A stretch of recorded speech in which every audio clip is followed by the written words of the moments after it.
Welcome to this inherent tuning and guided visualization.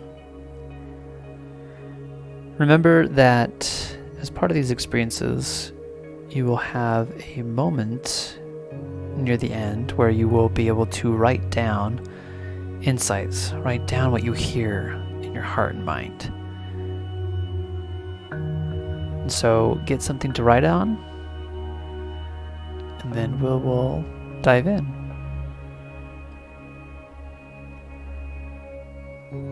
Go ahead and make sure that you're in a comfortable position.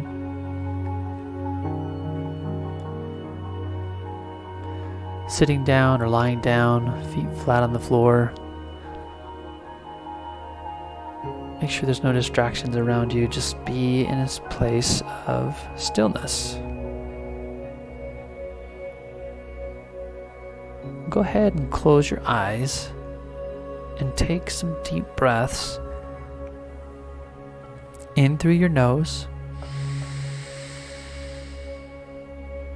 and out through your mouth.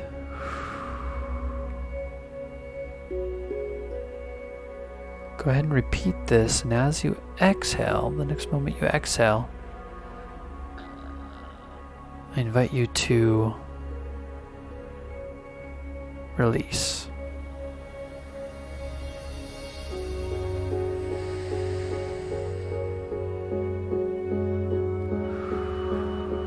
Release the tension in your shoulders. Let your shoulders drop.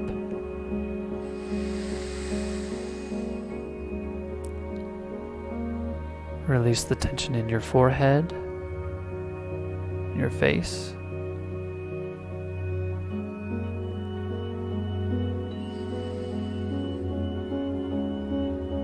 Release the tension in your back. Just breathe it out. With each exhalation, just let it release. Let go. Drop down.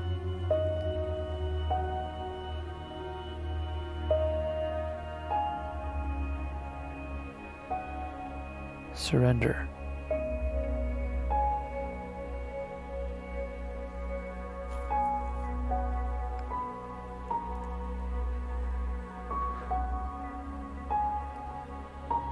Now I want you to imagine yourself walking near the temple in Jerusalem. We're going back to the time of Jesus.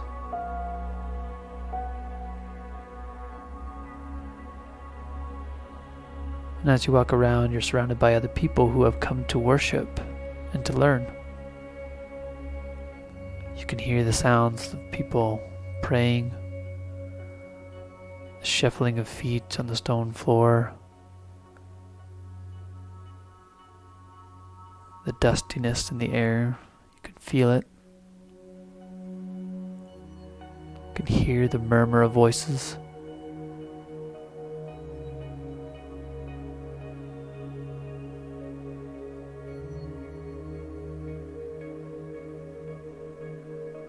As you're walking around, suddenly you notice a group of people gathered around a young boy. He seems to have captured their attention.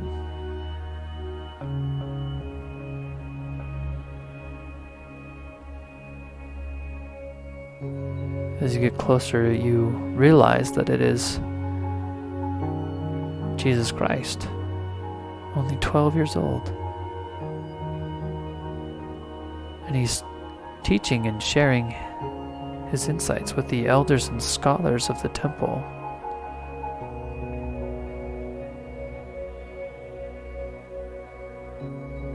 He seems to speak with authority and wisdom.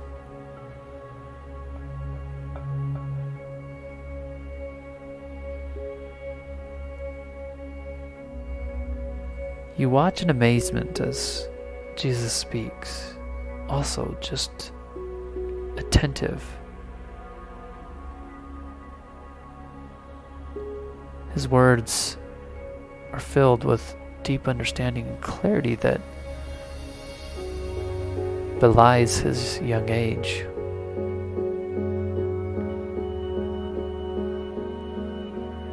His message is one of love, compassion, and forgiveness.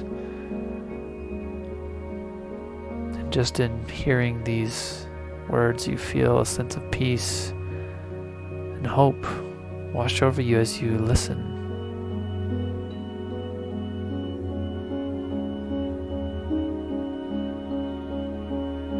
You can sense something special about him, that there's something that he knows that maybe you don't quite know yet.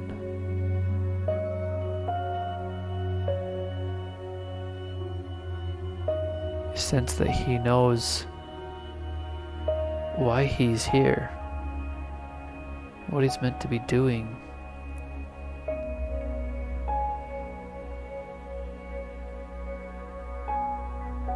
And as great as it is to know that about him, you kind of question your own purpose.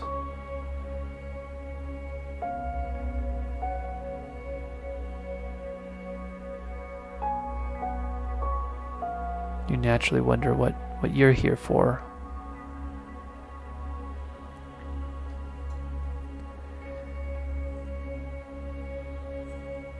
And Jesus continues to speak, and the elders and scholars are stunned by his knowledge and insight. You can see the admiration in their eyes as they acknowledge the truth of his words. You also sit there in admiration. The power of his words stir within you the sense that there's something very unique, special about him.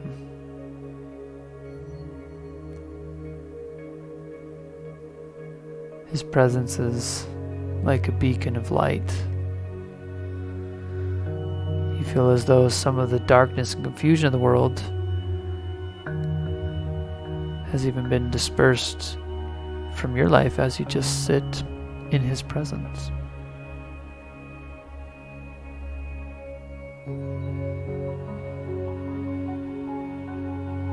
As you sit and listen, all of a sudden you see a frantic man and woman approach Jesus. You recognize that it is his mother and father, Mary and Joseph. There is an air of disapproval as well as relief as they communicate how they have been looking for him for 3 days. "Where have you been?" they ask. "What were you thinking? We've been looking everywhere for you for the past 3 days. We thought something horrible had happened."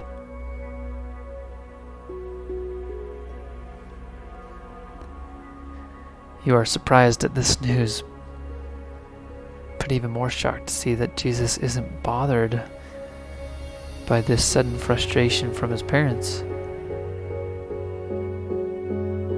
You can tell that he's not ashamed for his actions. In fact, he's very calm. And with the confidence, you hear him speak to his parents. "Mom, Dad, why were you looking for me? Don't you know that I'm here to do the will of my Father in heaven? Isn't this why I'm here? Isn't this what you taught me?"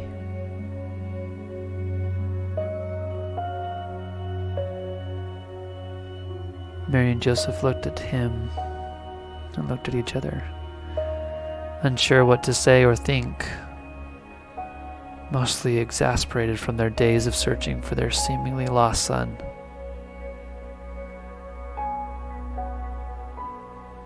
But as you view this, you know he was not lost at all. And Jesus knew this as well. And as Jesus continued to speak to his parents, he willingly submitted to what they desired and followed them as the crowd of scholars and teachers left.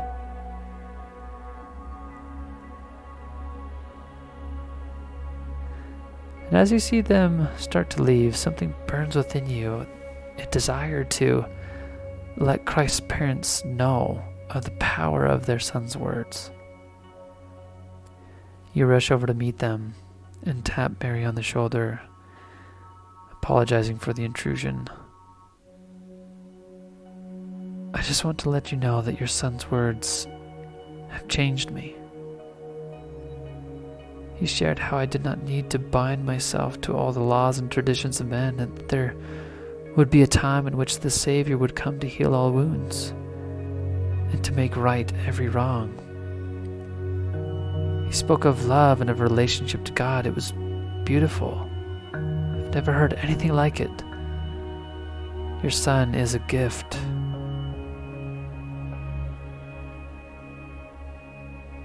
Mary thanks you for your words, somewhat touched, but bids you farewell as you sense their rush to leave. As they head off, Jesus lingers for just a moment. Everyone and everything else around seems to fade into view as Jesus looks into your eyes and says, "Thank you for being here. You know that I was sent here for a reason. You believe in me, don't you? Well, believe me now when I say that you have a purpose. You have a reason for being here. Father told me about your purpose. He told me just now why you are here and the specific role you are to play. I invite you to get something in which to write this down, because I think you'll want to remember this.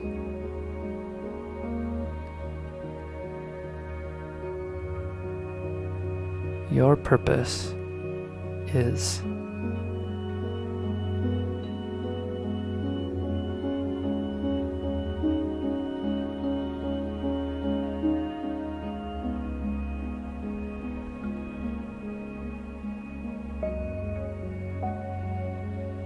Go ahead and take the following moments to write down what you hear Jesus speak. Don't question where your thoughts come from. Just write down anything and everything that comes to mind. Get everything out of your head and ask, what else do you have to share? And continue writing. You now have the next 7 minutes to write. And here are some prompts that you can listen to. Your purpose is, I want you to know that part of your identity is, I have sent you to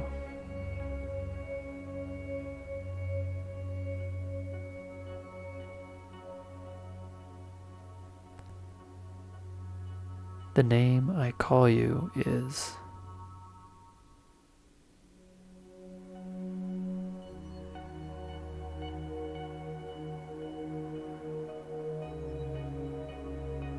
Go ahead and take the next 7 minutes to listen